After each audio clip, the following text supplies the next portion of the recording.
आप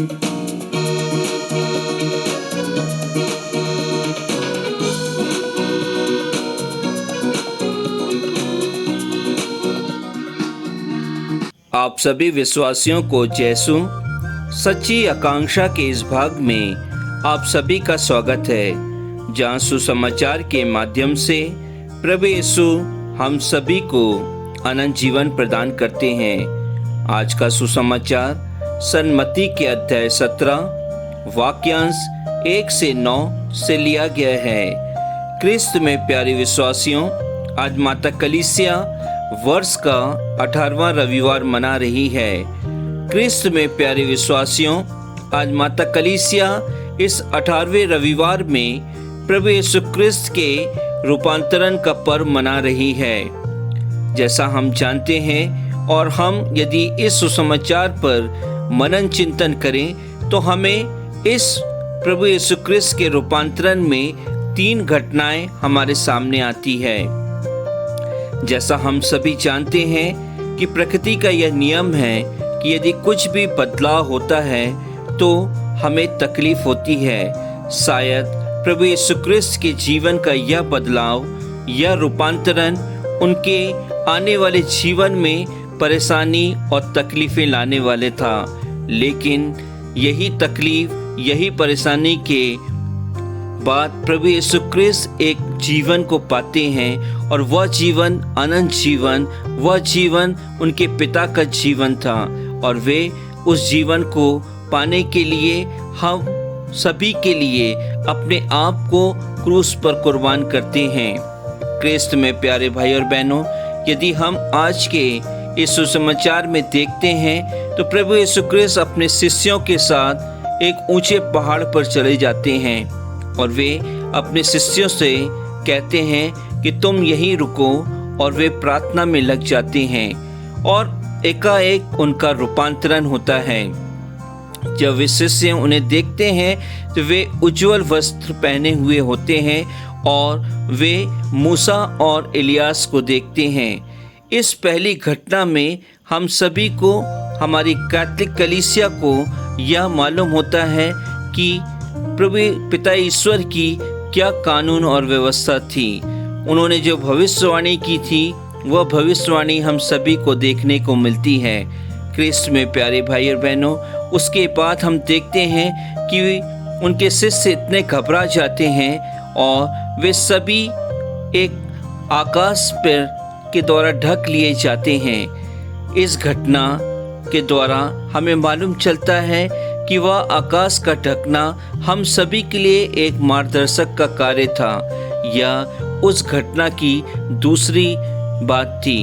यदि हम इस प्रभु यीशु क्रिस्त के रूपांतरण में देखते हैं तो हमें तीसरी घटना यह समझ में आती है कि प्रभु यीशु क्रिस्त जिस आकाश से, जिस बादल से घिर जाते हैं, उस बादल से एक वाणी सुनाई देती है और वह वाणी पिता ईश्वर की होती है और पिता ईश्वर कहते हैं कि यह मेरा प्रिय पुत्र है, इसकी सुनो। क्रिस्त में प्यारे भाई और बहनों, हम सभी को इस प्रभु यीशु क्रिस्त के रूपांतरण में जो 3 घटना देखने के लिए मिलती है वे हमारे जीवन में भी आती है और हम सभी को इस बातों को याद करना है। जब हम अपनी तकलीफ़ों में फंसते हैं, जब हम परेशानियों में फंसते हैं तो हमें हमेशा याद रखना है कि पिता ईश्वर ने हम सभी को अपने पुत्र को दिया है और उन्होंने हमसे कहा है कि हम सभी को उनके पुत्र पर विश्वास करना है, उनके पुत्र के अनुसार हमें अपना जीवन व्यतीत करना है। क्रिस्त में प्यारे भाई और बहनों, आज का सुसमाचार हम सभी को यह बताता है कि हम अपने जीवन में जिस स्थान पर भी हैं, हमें अपने जीवन को बदलना है। हमें प्रभु यीशु क्रिस्त के मार्ग पर चलना है, जिस मार्ग को प्रभु यीशु क्रिस्त ने अपने पिता की इच्छा के अनुसार चुना था। हम सभी को प्रभु यीशु क्रिस्त के समान उनकी इच्छा को पूरा करते हुए उस जीवन को हमें चुनना है। क्रिस्त में प्यारे भाइयों बहनों, निश्चय ही यह हमारे जीवन के लिए कठिन प्रयास होगा। हमें तकलीफ़ें होगी, हमें परेशानी होगी, लेकिन उन सभी के बाद हम एक नए जीवन को पा सकते हैं। हम उस स्थान पर पहुंच सकते हैं जहां प्रभु यीशु क्रिस्त अपने पिता के पास हैं। निश्चय ही हम उनकी अगर बातें को मानते हैं तो हम और हमारा परिवार, हमारे पल्ली के लोग, हमारे समाज के लोग प्रभु यीशु क्रिस्त के पास जा सकते हैं।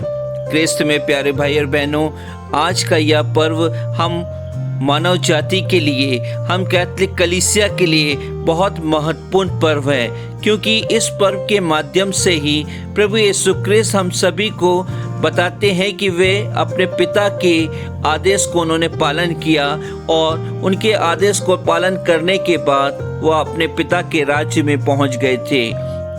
आज प्रभु यीशु क्रिस्त इस सुसमाचार के माध्यम से मुझे, आपको, आपके परिवार के सभी लोगों को, इस धर्म प्रांत के सभी लोगों को अपने राज्य में आमंत्रित करते हैं, ताकि हम अपने अच्छे कार्यों के माध्यम से अपने आप को रूपांतरित करते हुए प्रभु यीशु क्रिस्त के राज्य में प्रवेश कर सके।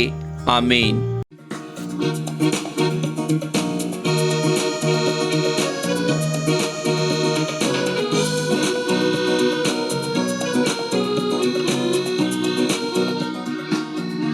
कफारा मेरा तू ही है, सहारा मेरा तू ही है।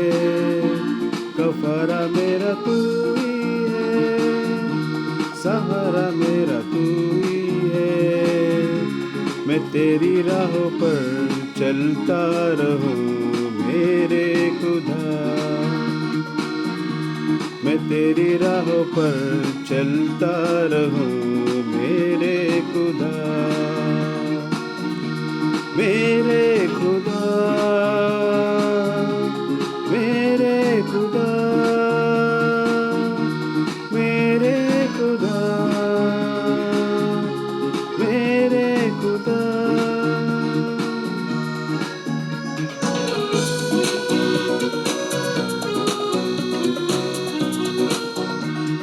फिदिया मेरी पापों का तू, छुपने की तू ही जगह।